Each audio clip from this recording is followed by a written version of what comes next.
Hi, I'm Bill O'Reilly. Thanks for watching us tonight. The Obama administration, why is it not accountable? That is the subject of this evening's Talking Points memo. As we have been reporting, the rollout of Obamacare is a disaster. Yet the president has not acknowledged that.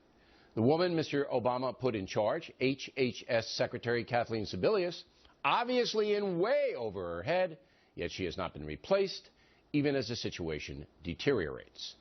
A new survey by UST says that just 20% of Americans trying to log on to the health exchanges can do so without difficulty.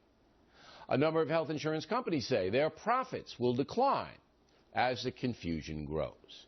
And many Americans who really need good health care are being denied because of the increasing cost of the premiums and doctors who want no part of the program. The whole thing's unacceptable because, remember, the Obama administration is spending billions of dollars just to put the program together. And the computers they're relying on are simply not working properly.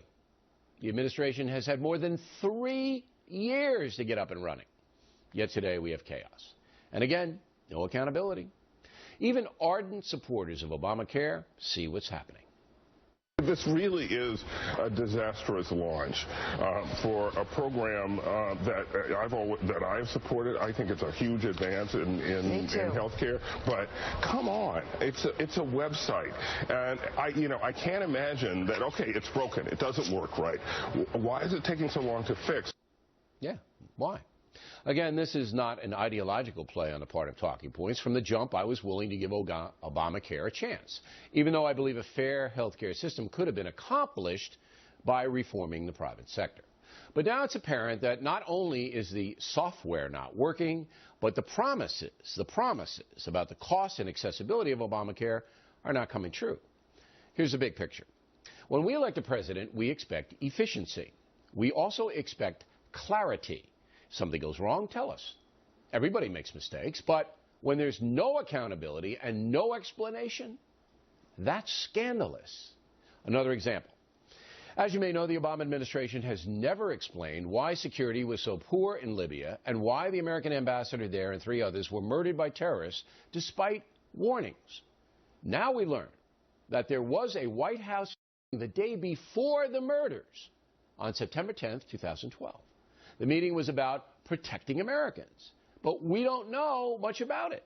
The president attended, as did his top security guy, John Brennan. There was a press release after the meeting that said the U.S. was taking steps to protect our people and interests overseas. But the very next day, the Benghazi attack happened. Fox News correspondent James Rosen wanted to know more about the meeting, so he asked Jay Carney.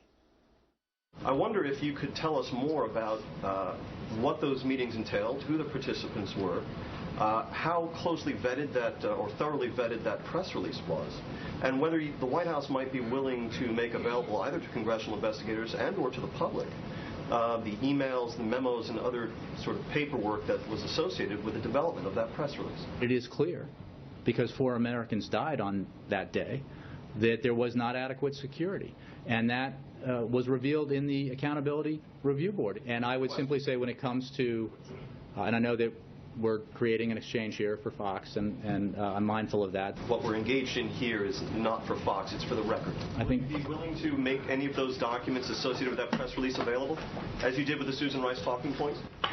James, I think we're done here. Thanks. Stonewall. It's a pure Stonewall. The exchange between Carney and Rosen lasted close to 10 minutes, but obviously answers were not forthcoming. So what's going on? The reason Benghazi is so important is that terrorism continues to be a very lethal problem. New footage from the Kenya terror attack on September 21st shows how horrendous these jihadists really are. 9 suspects are in custody, and you can see some of them stalking civilians who are hiding in the Nairobi shopping mall. These jihadists don't care who you are. They're going to shoot you down. Women, children, doesn't matter. Footage of this is horrifying. There's no question we're living in a very dangerous age.